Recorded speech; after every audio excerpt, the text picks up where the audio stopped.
اس میں P T I کی حکومت نے کہا, میں نہیں کہہ رہا, کہ شوگر انڈسٹری نے اس 1 سال میں 70 ارب روپے ناجائز منافع کمایا ہے.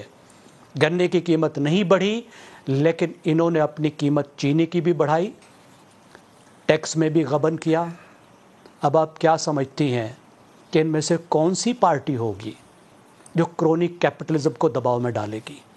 کون سی پاکستان کی کیبنٹ ہے پچھلے کوئی 30 سال سے جس میں شوگر انڈسٹری خود موجود نہیں ہوتی؟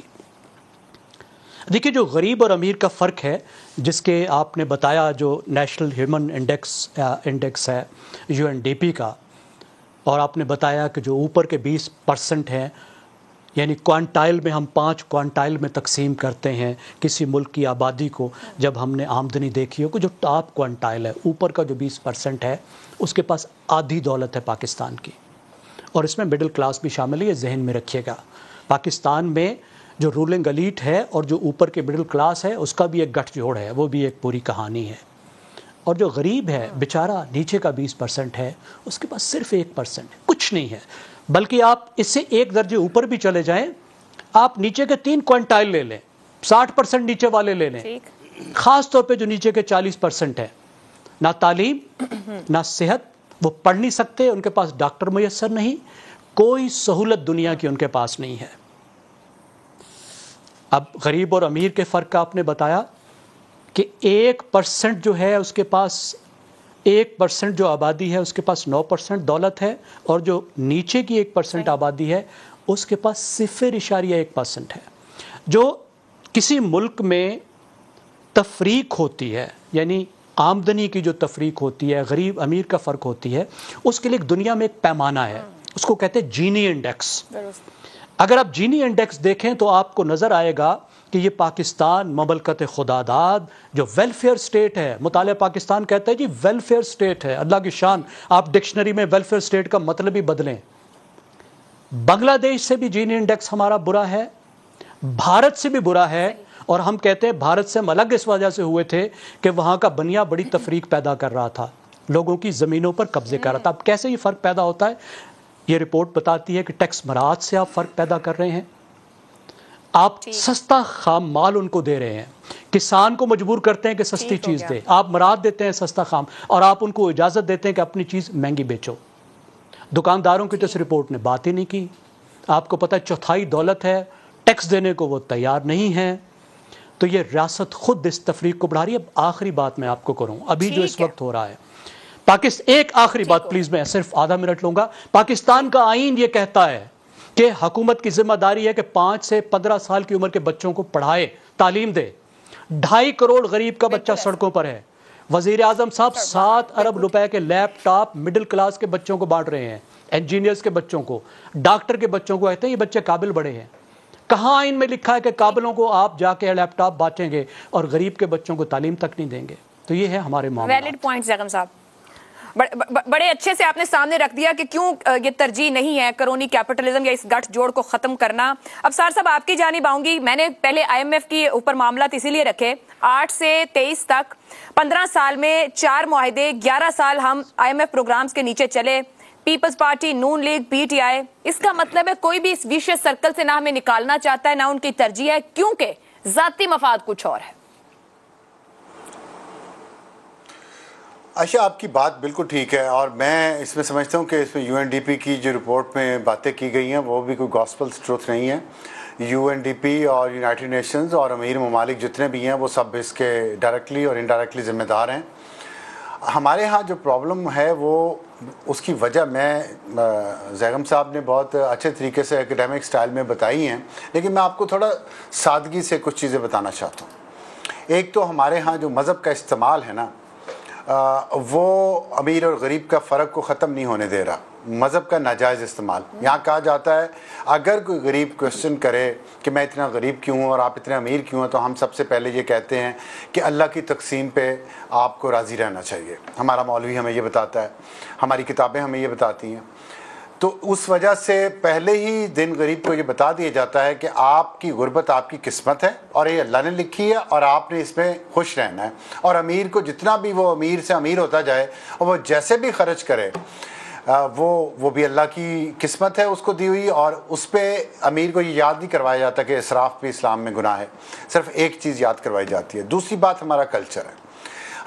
ہمارا کلچر جو ہے اس میں جو کلاسزم ہے, جو تفریق ہے, اور وہ حسن نثار صاحب ہوتے تو شاید وہ اس بات کو کسی اور طریقے سے بتاتے, لیکن جو ہمارے ہاں برہمن اور شودر اور اس کے درمیان کی جو کلاسز ہیں نا, چاہے ہم مسلمان ہیں پھر بھی یہ ہمارے اندر ڈرل کر دی گئی ہیں. ہم آج بھی مسلی, کمی, چمار, چنگڑ, یہ ہمارے ہاں ایک گالی ہے اور ایک کلاس ہے اور جو بہت بڑی ہے, ہم اس کو انسان نہیں سمجھتے.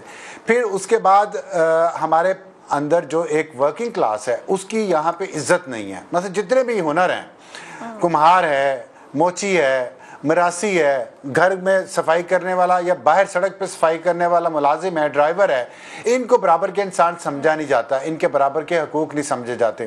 یہ برابر میں بیٹھ کے کھانا نہیں کھا سکتے, ان برتنوں میں نہیں کھا سکتے جس میں ہم کھاتے ہیں. اور ان کو وہیں رکھنا یا ان کو تھوڑی سہولت پرووائڈ کر دینے سے ہمیں یہ لگتا ہے کہ اگر ہم نے ان کے منہ کو خون لگا دیا, جو ہم یہ سمجھتے ہیں جو کلاس ایک ہماری ہے اپر کلاس, کہ اگر ان کے منہ کو خون لگ گیا تو ہمارے کام کون کرے گا, ہمارے ملازمت کون کرے گا, ہمیں وہاں سے پانی کا گلاس بھر کے کون پلائے گا. ویسٹ جو ہے وہ اس میں سے نکل گیا بہت عرصہ پہلے, حالانکہ اسلام وہاں نہیں تھا, لیکن اسلام کی جو ٹیچنگ تھی اس پہ انہوں نے عمل کیا. انہوں نے امیر غریب کے فرق کو کم کیا. امیر غریب وہاں بھی ہے اپنی سوسائٹی کے اندر ان کے ہیں, لیکن امیر غریب کا فرق اتنا نہیں ہے کہ وہاں کا غریب بھی آئی فون خرید سکتا ہے.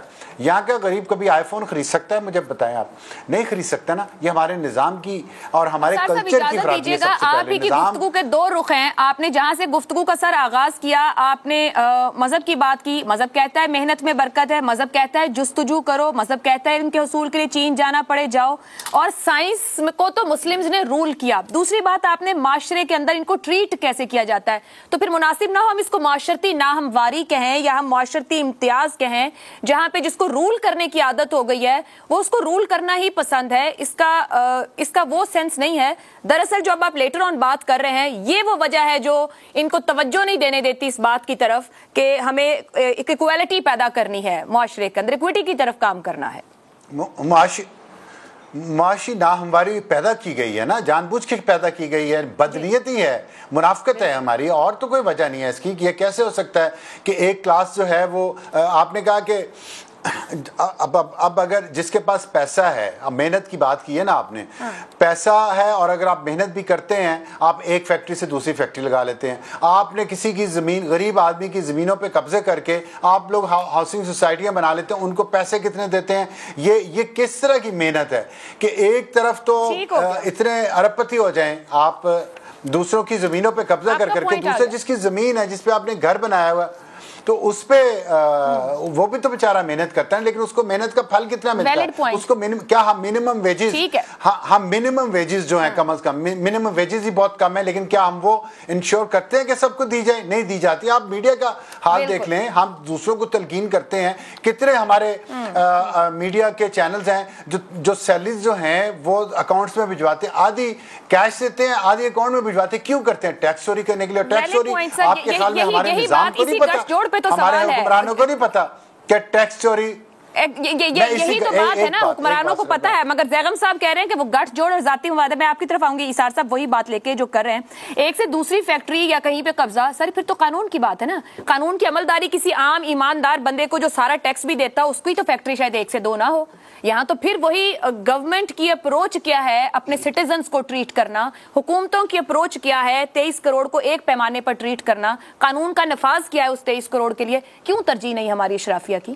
دیکھیں, مجھا دیاں بھیناں ہوندیاں نے, ٹگے دے آپس وچ کزن ہوندے نے. اسی طرح حکومت اور سرمایہ دار جو ہوتے ہیں نا, یہ ٹوئنز, برادر بہن کی طرح ہوتے ہیں. اس کی ایک چھوٹی سی مثال میں آپ کو دیتا ہوں. پچھلی حکومت میں $3 ارب قرضوں کی شکل میں دیے گئے. ایک ایسا ملک جو $1 ارب 20 کروڑ کے لیے, جس نے IMF کے سامنے اتنی الٹ بازیاں کھائیں کہ اگر یہ الٹ بازیاں اس نے اولمپک میں کھائی ہوتی تو گولڈ میڈل مل جاتا. ٹھیک ہے, $1 ارب 20 کے لیے, $20 کروڑ کے لیے $3 ارب آپ نے سرمایہ داروں میں, طاقتوروں میں تقسیم کر دیے. بہت برا کیا قاسم کے ابو نے. لیکن یہ حکومت کیوں کہہ رہی ہے کہ ان کیمرہ ہم ان کے نام بتائیں گے؟ میرے پیسے میں ملک پیک خریدنے جاؤں اس پہ بھی ٹیکس دیتا ہوں, نل کا کھولوں اس پہ بھی ٹیکس دیتا ہوں, میں گیس کا چولہا کھولوں جس میں گیس نہیں آ رہی اس کا بھی ٹیکس دیتا ہوں. حکومت کا ایک ہاتھ عوام کی جیب میں. آپ کے بجلی کے بل میں ٹی وی کی تو فیس آتی تھی, کوئی نئی تجویز کی تھی, ریڈیو فیس بھی ڈال دیں. میں یہی عرض کر رہا ہوں نا, ایک ہاتھ عوام کی جیب میں ساری. مجھے تو ایسا لگتا ہے کہ کہیں ایسا نہ ہو کہ بجلی کے بلوں کے اندر وزیر اعظم کی شیروانی کے دھلوائی بھی ڈال دی لوگ, کچھ بھی ممکن ہے. میرے ایک دوست جو لائٹ صرف موم بتی تلاش کرنے کے لیے آن کرتا ہے, اس کو اتنا بل آ گیا کہ وہ روتا پھر رہا ہے. ان کو کس چیز کے نام پہ آپ سینکڑوں یونٹ جو ہے مفت دے رہے ہیں؟ کیا خدمت کر رہے ہیں یہ پاکستانی قوم کی؟ $3 ارب جن لوگوں نے لوٹے ہیں ان کے نام قوم کو کیوں نہیں بتا رہے آپ کیوں نہیں ان کو کہتے ہیں تحفظ دے رہے ہیں؟ یعنی اگر قاسم کے ابو نے ایک جرم کیا تھا تو آپ اس جرم کو ایکسپوز کیوں نہیں کر رہے؟ آپ کیوں نہیں نام لے رہے؟ ایک حکومت دوسری حکومت کے جرائم کا بھی تحفظ کرتی ہے. بالکل آپ وہی جرائم کرنے. اور دوسری چیز, ایک چیز میں آپ کو اور عرض کروں, یہ اقوام متحدہ کا جو کردار ہے نا, مجھے تو ان کے اوپر ہنسی آتی ہے. یہ تو بتا رہا ہے کہ جی 17.4 ارب جو ہیں یہ پاکستانی شرفا جو ہیں یہ مراد لیتے ہیں, تو اقوام متحدہ کیوں نہیں قانون سازی کرتا کہ جو غریب ممالک کے اندر دولت لوٹ کے طاقتور باہر لے جاتے ہیں منی لانڈرنگ کر کے اور وہاں جا کے اپنے کاروبار کرتے ہیں, کیوں نہیں ان کے اوپر پابندی لگاتا؟ اب یہ جو کرونی کیپٹلزم ہے نا, اسے پاکستان سے ذرا اوپر لے جائیں, باہر لے جائیں کہ یعنی جو اوپر کی اشرافیہ ہے وہ پاکستانی اشرافیہ کو سپورٹ کرتی ہے, اور یہاں سے جو لوٹ کے لے جانے والے ہوتے ہیں ان کو تحفظ دیتی ہے کہ آپ دبئی میں, آسٹریلیا میں, برطانیہ میں جہاں چاہے کاروبار کریں اور آپ پیسوں کا پاکستانی پیسے اٹھا کے لے جائیں, کوئی آپ سے پوچھنے والا نہیں ہوگا. تو یہ اوپر سے نیچے تک چل رہا ہے, اور یہ تب تک نہیں ختم ہو سکتا جب تک ابھی ابصار بھائی اس طرف آئے نہیں. لیکن میں یہ کہہ رہا ہوں, یہ جو برمن اور شودروں کے درمیان کے طبقے ہیں نا, ان کو آپ نے پہلے دن سے لے کے آج تک اسی کام کے لیے رکھا ہے کہ انہیں کچلا جائے اور رونے کا موقع بھی نہ دیا جائے. وہ بھی حبیب جالب کے جو غزلیں اور گیت ہیں نا انقلابی, وہ بھی شہباز شریف خود گا لیں. سوال یہی ہے کہ آخر کیوں نہیں حکومتوں کی ترجیح یہ پیالہ لے کر ملک پھرنا آسان کام ہے, اور کیا باہر والے آ کے اس گھر کو سیدھا کریں گے؟ افتخار صاحب, یہ جو 49 کھرب جس کی ہم بات کر رہے ہیں, ہمارے اس سال جو بجٹ دیا گیا اس کا کم از کم تیسرا حصہ ہے. یہ کوئی انقلاب تو آنے سے رہا کہ آ کے سب کچھ سیدھا ہو جائے گا ایک دم؟ ہم جب یہ بات کرتے ہیں کہ 1.1% جو جاگیردار طبقہ یا زمیندار طبقہ ہے وہ 22% اس کے ریسورسز پر قابض. کس نے سوچنا ہے؟ آپ نے بہت پیاری باتیں کی. مجھے ایسا لگا کہ میں کسی انقلابی جماعت کی کسی یونٹ میں بیٹھا ہوں اور اس کو بتایا جا رہا ہے کہ یہ ملک میں تباہی کیسے آ رہی ہے اور اس کو تفریق کر کے بتایا جا رہا ہے. آپ اس ملک میں بنیادی جمہوریت, ہاں میں لگتا ہے ایسے جتنا بریفنگ مجھے ملی ہے تو لگا یہ کہ میں بیٹھا ہوں اور سن رہا ہوں اور بزرگ مجھے بتا رہے ہیں. آپ ہماری ایفرٹ کو تو اپریشیٹ کر رہے ہیں, ہم آپ سے جاننا چاہ رہے ہیں کہ UNDP کی اس ایفرٹ کو میں اپریشیٹ کرتا ہوں. کاش ہمارے حکمران بھی کرے. ویسے جب یہ رپورٹ لائے تھے اس وقت کے پرائم منسٹر اور فارن منسٹر کے سامنے سب پرائم منسٹر فارن منسٹر ایک جیسے ہوتے ہیں. یہ میرا تجربہ ہے, یہ میرا تجربہ جی, یہ میرا تجربہ ہے, آپ کا تجربہ نہیں ہے, میرا تجربہ ہے. ٹھیک ہے, یہ سب ایک جیسے ہیں. لٹیرے سب ایک جیسے ہوتے ہیں. لٹیروں کی نہ کوئی نسل ہوتا ہے, کوئی نہ نام ہوتی ہے, نہ کوئی شناخت ہوتی ہے, اور لٹنے والے جو بیچارے ہیں ان کا بھی نہ کوئی نام ہوتا ہے, نہ شکل ہوتی ہے, نہ صورت ہوتی ہے. یہ جنگ ہے ان لوگوں کے درمیان جو لوٹے جا رہے ہیں اور جو لوٹ رہے ہیں. سیدھی سادی بات کیوں نہیں آپ کرتے کہ جب تک یہ جنگ پاکستان میں نہیں لڑی جائے گی یہ صورتحال برقرار رہے گی, یہ تبدیل نہیں ہوگی. اور جب ہم کہتے تھے کہ زمین اس کی جو کاشت کرے تو لوگوں نے کہا کہ یہ تو کفر پھیلا رہے ہیں, یہ تو لوگوں کو بہکارے ہیں. جب ہم نے کہا کہ جیڑا واوے اخوی کھاوے, انہوں نے کہا کہ یہ نعرہ ہی بہت غلط نعرہ ہے. وہاں سے آپ کو پٹی سے اتارا گیا اور پھر یہ بات بالکل صحیح کہی, پھر مذہب کارڈ استعمال کیا گیا اور لوگوں کو کسی اور طرف ڈال دیا گیا. یہ تو جب تک یہاں پہ جنگ نہیں ہوگی, یہاں پہ وار نہیں ہوگی, ہم جب چھینیں گے نہیں, یہ نہیں ملے گا. 60 روپے سے 160 روپے شوگر کی قیمت, اور کسان کے پاس پرچیاں گنے کی, اور جب ہم گنا کاٹ کے لے کے جاتے ہیں ٹرالیوں میں تو اس کے اندر رس ہوتا ہے. یہ کہتے ہیں تم نے لیٹ گنا لایا, اس کے رس کی کوانٹٹی کم ہو گئی ہے تو ہمیں پرائس بھی اپنی مرضی سے دیں گے. میں گندم کاشت کرتا ہوں, میری گندم AC کا ملازم آ کے کہتا ہے کہ تم اتنی رکھ سکتے ہو, باقی تمہیں فروخت کرنی پڑے گی سرکار کے ریٹ کے اوپر. اور 3 مہینے کے بعد مئی, جون اور جولائی میں وہی گندم شہر کے اندر جس بھاؤ مل رہی ہے میں سوچ بھی نہیں سکتا. تو پھر یہ چھوٹی موٹی بات نہیں ہے, یہ سب باتیں نہیں ہیں. بات یہ ہے کہ جنگ ہوگی اور ایک دن ضرور ہوگی, ان لوگوں سے چھیننا پڑے گا, خواہ اقتدار میں ہے. بالکل یدھ ہوگا, یہ یدھ ہوگا, اس کے بغیر کوئی رستہ نہیں ہے. کاٹ کر دیں, انہی کی حکومتیں ہیں, ان کی بادشاہت ہے, ان کی وزارت ہے, ان کے پاس سارا کچھ ہے. کیا ان کے ہمارے پاس کیا ہے سوائے اس قسم کی گفتگو؟ ہمارے پاس کچھ نہیں ہے. بالکل صحیح کہہ رہے ہیں, یہ ان کے پاس ہے. اور ایک نہ ایک دن یہ واقعہ ہوگا اس ملک میں بھی, جب یہ جمہوریت نیچے آئے گی, جب آپ 70-80 ہزار لوگوں میں یہ جمہوریت کو لے جائیں گے, اس کے بعد اگلا عمل یہی ہوگا کہ ہم ان لوگوں سے پوچھیں گے یہ پیسہ کدھر گیا. اس نے کہا کہ $3 ارب کدھر گئے, اور کیوں نہیں نام بتاتے؟ کیوں نہیں؟ کوئی اسٹیٹ سیکرٹ ہے؟ بتانا چاہیے حکومت کو جاتے جاتے. میں پوچھ رہا ہوں نا, کوئی اسٹیٹ سیکرٹ ہے؟ یہ تو وزیر اعظم کا فیصلہ ہے نا. کوئی وزیر اعظم کو ایسے تو میں نہیں مانتا. میں ایسے وزیر اعظم کو ایسی اسمبلی کو بھی نہیں مانتا, اس کے اختیارات کو بھی نہیں مانتا. اب آپ نے ساری بات آپ نے چھیڑی تو سن بھی لینا ہماری بات. ہمیں تو بات کہنے کا موقع آپ لوگ نہیں دیتے, تو ہم نے کیا بات کرنی ہے؟ آپ کہہ رہے ہیں آپ کو $17.4 ارب بتا دیا UNDP نے. او بھائی, لوٹنے والے اور لوٹنے والوں کے درمیان جنگ اس ملک میں ہوگی. کب ہوگی میں اس کے بارے میں نہیں کہتا. جب تک وہ جنگ نہیں ہوگی یہ 70 ارب لوٹتے رہیں گے. یہ جو $3 ارب کا رو رہا ہے, $3 ارب کا رولا رو رہا ہے, یہ ہوتا رہے گا. ایک بریک لیتے ہیں, بریک کے بعد مزید گفتگو. پروگرام میں ایک بار پھر خوش آمدید. ابصار صاحب آپ کی جانب آؤں گی, آپ کچھ کہنا چاہ رہے تھے, مگر اسٹوڈیو میں آج کیونکہ 2 ہمارے مہمان ہیں تو یہاں ایک علیحدہ ہی جنگ جاری تھی. کہیے پلیز. وہاں آپ کا اپنا کرونیزم چل رہا ہے, چلیں کوئی بات نہیں. بات یہ ہے کہ انقلاب کوئی نہیں آنا. افتخار احمد صاحب کی باتوں میں مت آئیے گا. یہ ہمیں انہوں نے خراب کیا ساری عمر. ان کی اس طرح کی باتوں نے کوئی انقلاب نہیں آنا اس ملک میں. بات یہ ہے کہ جب تک ہم اس کو اپنے ملک کو ماڈرن سٹیٹ نہیں بنائیں گے, ماڈرن سٹیٹ کی طرح اس میں کام نہیں کریں گے, ٹیکس صحیح طرح سے نہیں لگائیں گے, صحیح لوگوں پہ صحیح جگہوں پہ نہیں لگائیں گے, یہاں کوئی انقلاب نہیں آنا. آپ دیکھیں, میں وہ آپ نے مووی شاید دیکھی ہو 10 کمانڈمنٹس, کتنی پرانی مووی ہے وہ, حضرت موسیٰ علیہ السلام پہ اور فرعون کے بارے میں ہے. فرعون کے دربار میں ایک بندہ کپڑا دکھا رہا ہے تھان کھول کے یوں کر کے فرعون کے سامنے, اور بتا رہا ہے کہ this fabric is from the land of 5 rivers. یہ اس مووی کے اندر ڈائلاگ ہے. اور میں حیران ہو گیا تھا جب میں نے پہلی دفعہ وہ مووی دیکھی کہ تب بھی آج سے 5000 سال پہلے بھی اس خطے سے کپاس ہوتی تھی اور اس کا کپڑا بنتا تھا اور وہ دوسرے ملکوں میں جاتا تھا. آج بھی دیکھ لیں اس ملک میں ہم نے ترقی کیا کی ہے, وہ کپڑا ہی ہم باہر بنا کے فیبرک بیچتے ہیں. اور ایپٹما جتنا یہ جو $3 ارب کی بات کر رہے تھے نا سہارانہ صاحب, آپ اس میں دیکھ لیں سب سے زیادہ فائدہ ایپٹما نے لیا ہوگا. کرتے کچھ نہیں ہے, کوئی ویلیو ایڈیشن نہیں, چند ایک ایکسیپشنز کے علاوہ.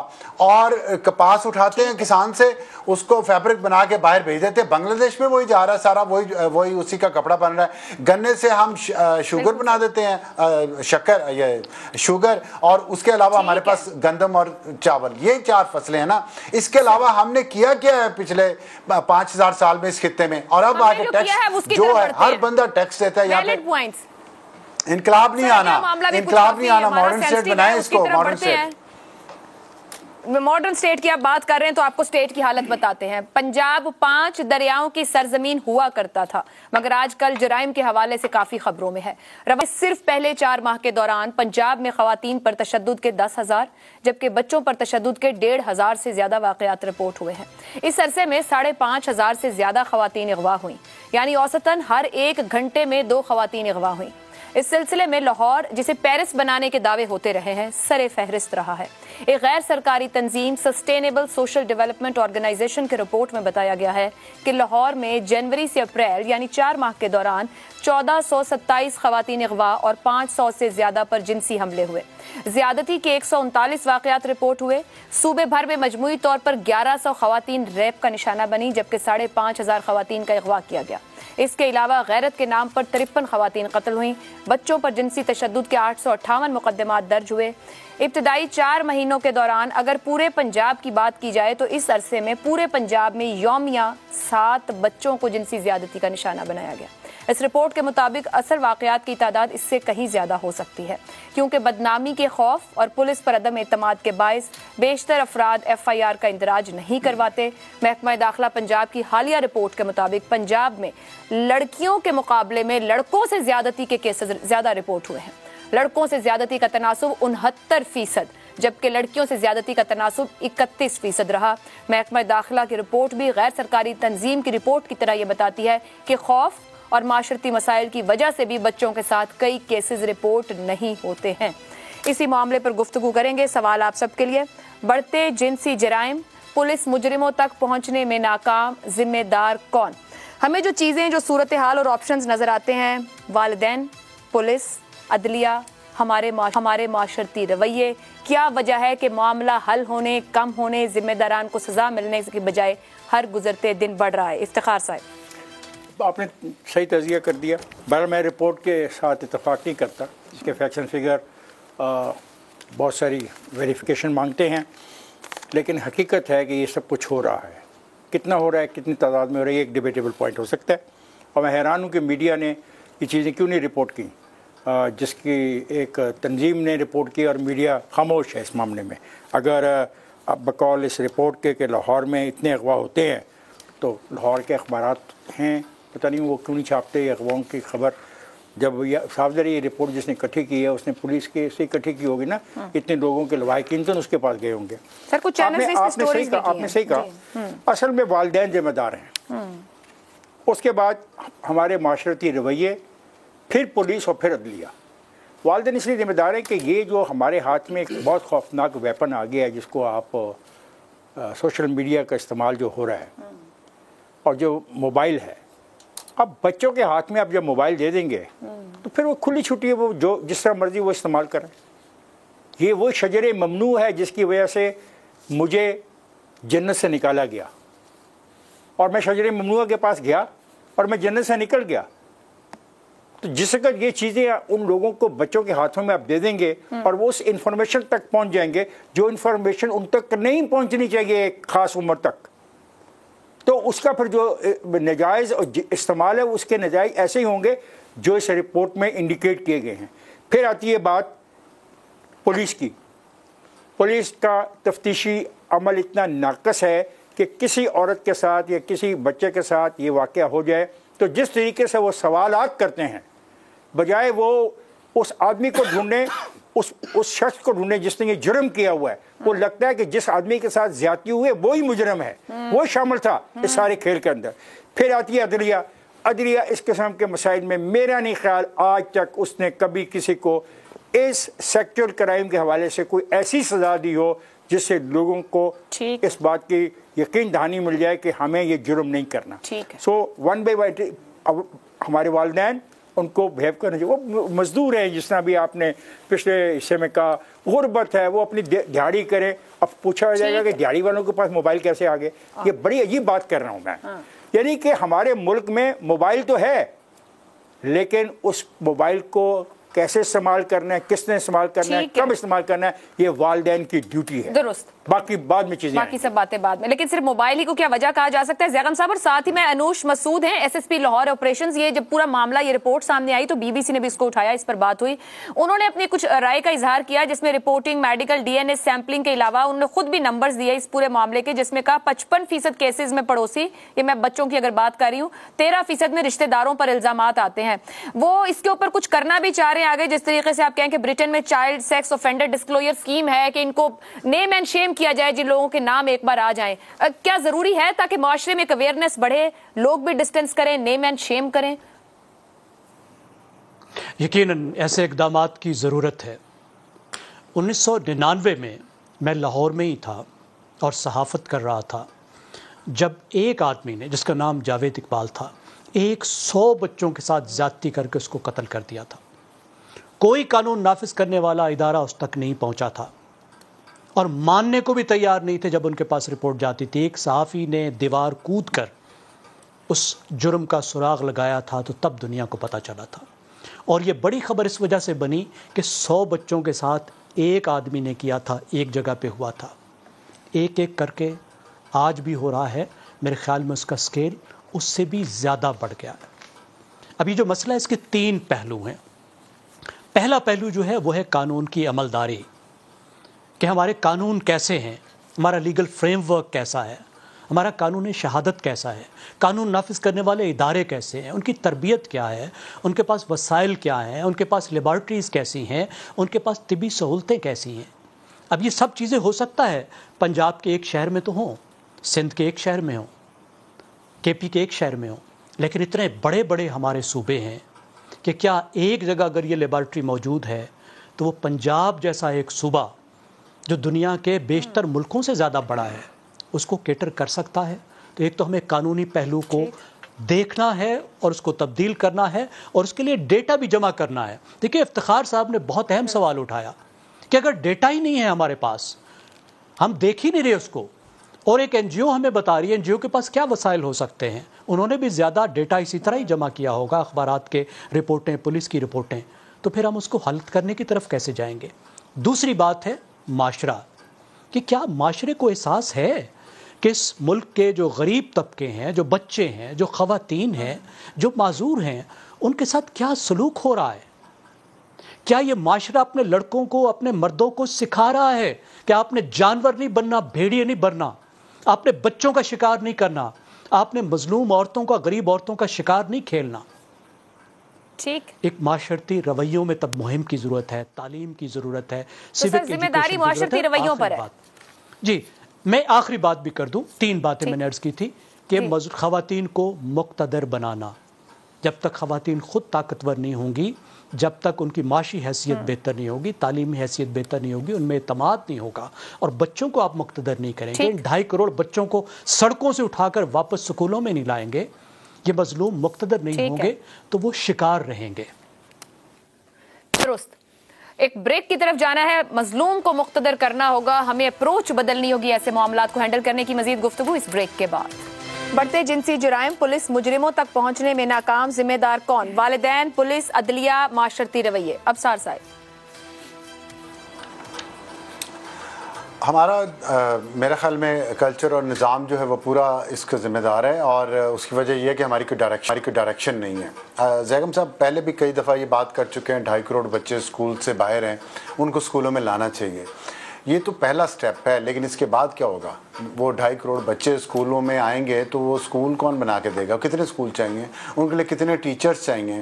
کیا ہمارے پاس فنڈز ہیں؟ کیا ہمارے پاس پیسے ہیں؟ کیا ہمارے پاس پرائرٹی ہے کہ ہم نے ان اسکولوں پہ پیسے لگانے ہیں، ٹیچرز کو ہائر کرنا ہے، ان کو سیلریز دینی ہے؟ پھر 2.5 کروڑ بچوں کو آپ پرائمری پاس کرنے کے بعد ان کو خواب دے کے ان کو کیا کریں گے؟ ان کو میکسیمم کیا ہوگا؟ وہ گریجویشن کر جائیں گے، کسی نہ کسی بی اے کر لیں گے، ایم بی اے کر لیں گے، ایجوکیشن میں گریجویشن، اس طرح کے سبجیکٹس میں کر کے پھر ہم کیا کریں گے؟ پہلے بھی تو یہی حالت ہے، نہ ہم پاپولیشن کنٹرول کر رہے ہیں. دیکھیں ریاست کی جو ڈائریکشن ہوتی ہے نا وہ بڑی ضروری ہے. پہلی بات ہے پاپولیشن کنٹرول، پھر جتنی آپ کی پاپولیشن ہے اس کی صحیح تربیت، ان کے اسکولوں میں جو نصاب پڑھایا جاتا ہے اس میں یہ چیزیں ہوں. نہ ہم ٹریفک کے قوانین کے بارے میں بتاتے ہیں، نہ ہم انہیں انسانی حقوق کے بارے میں بتاتے ہیں، بس ہم انہیں جو الٹی سیدھی جھوٹ ہے وہ پڑھائے رکھتے ہیں، اور پھر ہم ہاف لٹرٹ لوگ جو ہے وہ سڑکوں پہ بھجوا دیتے ہیں. نہ ان کے پاس کوئی سکل ہوتی ہے، صرف ڈگریاں ہوتی ہیں جن کا کوئی فائدہ نہیں ہے، نہ اس دنیا میں نہ اگلی دنیا میں. تو کم از کم ہمیں جب تک کوہیجن نہیں آئے گی اور پورے ملک کا نظام ایک طرف نہیں چلے گا، ہم تب تک کچھ نہیں کر سکتے. جب میں یہ جو کلاسزم کی میں بات کر رہا ہوں، ایک کلاس کو تو ہر قسم کی سہولت حاصل ہے، ان کو اسکول بھی اچھے ملتے ہیں، اس کے بعد وہ باہر پڑھنے کے لیے چلے جاتے ہیں، وہیں یا تو وہ سیٹل ہو جاتے ہیں یا واپس آتے ہیں. یہاں کی جو کرونی کیپٹلزم ہے اس کے ذریعے اچھی نوکریاں مل جاتی ہیں. لیکن غریب کا بچہ نسل در نسل وہ ان پڑھ رہے گا، اور چھوٹی عمر میں یہ گلیوں میں کام کرے گا، ورک شاپوں میں کام کرے گا، وہاں ایکسپلائٹ بھی ہوگا، نہ اس کے پاس ڈگری ہوگی نہ اسکل ہوگی. تو ہم نے اگر ہم نے ڈائریکشن لینی ہے، ان تمام چیزوں سے بچوں کو بچانا ہے، تو ایک ڈائریکشن میں چلیں پلیز. ٹھیک ہے اسار صاحب، یہ جو ڈائریکشن یا اپروچ درست نہیں ہے، اس کا ذمہ دار کون ہے؟ دیکھیں بہت ساری باتیں ہو گئی، اپروچ کے اوپر میں آپ سے کرتا ہوں. افتخار صاحب بھی لاہور میں رہتے ہیں. یہ جو داتا صاحب کے ارد گرد ہوٹل ہیں نا چھوٹے چھوٹے، پولیس کو پتہ ہے کہ وہاں کیا ہوتا ہے اور کس طرح ہوتا ہے، اور پولیس پروٹیکشن دیتی ہے ان ہوٹلز کو، کیونکہ میں لاہوریہ ہوں، میں بہتر جانتا ہوں ان چیزوں کو. تو جب آپ کی انتظامیہ ہی